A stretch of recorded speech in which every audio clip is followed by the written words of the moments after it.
l'Europe finalement est née avec deux pieds, un pied économique et un pied droits fondamentaux, et cette charte qui est extraordinairement importante, qui de facto en fait rassemble les Européens sur des valeurs cardinales: la dignité de la personne humaine, l'interdiction de la peine de mort, le respect de la vie privée, et toute une série de principes qui ont un sens particulier et qui font que l'Europe reste, malgré ses imperfections, l'endroit le plus abouti pour les droits et les libertés de chacun. Et je crois que le sujet de l'Europe, c'est pas de se dire on va réparer, c'est de se dire quel est le monde qu'on veut demain, comme on a toujours eu des réflexions sur les Lumières. Finalement, c'est la réflexion sur un monde libre où l'homme est émancipé, où il y a des pouvoirs et des contre-pouvoirs. Quel est le monde que nous voulons demain? Et moi, j'ai ma propre idée de ce monde et comment nous voulons y aller. Avec une grande différence par rapport au passé, c'est que les gens veulent participer à cette aventure.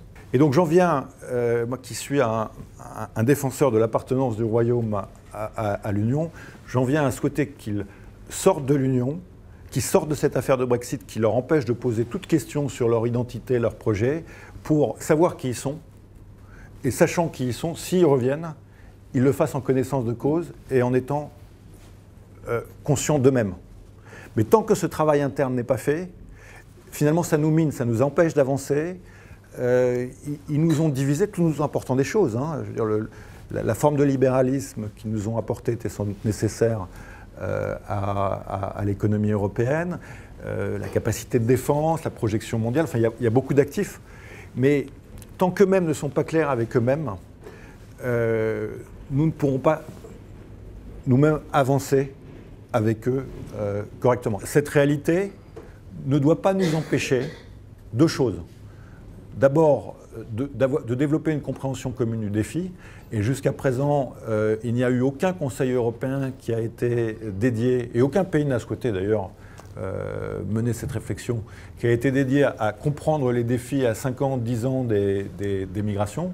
C'est pour ça que dans cette perspective, j'ai proposé la création d'un groupe d'experts européens sur les migrants qui nous permettent de développer une vision commune. Et cette vision commune peut au moins nous permettre une discussion. Mais en tout cas, ce que je peux vous dire, c'est qu'il y a des réflexions sur la table pour créer des politiques industrielles intelligentes, pour réformer le droit de la concurrence, pour voir si et comment on peut aussi avoir une riposte, notamment anticoncurrentielle, par rapport aux GAFA, qui sont des puissances mondiales, qui touchent tous les secteurs industriels. Et pour moi, ce sont des bonnes questions et il ne faut s'interdire aucun tabou. Et j'aimerais que les élections européennes qui arrivent soient le moment de poser ces questions. Et qu'il y ait des gens compétents. Moi-même, avec une centaine de personnalités, on est en train de mettre en place une expérimentation qui s'appelle We European, et je vous invite à découvrir cette expérimentation. C'est la première et la plus importante consultation transnationale qui n'ait jamais été menée.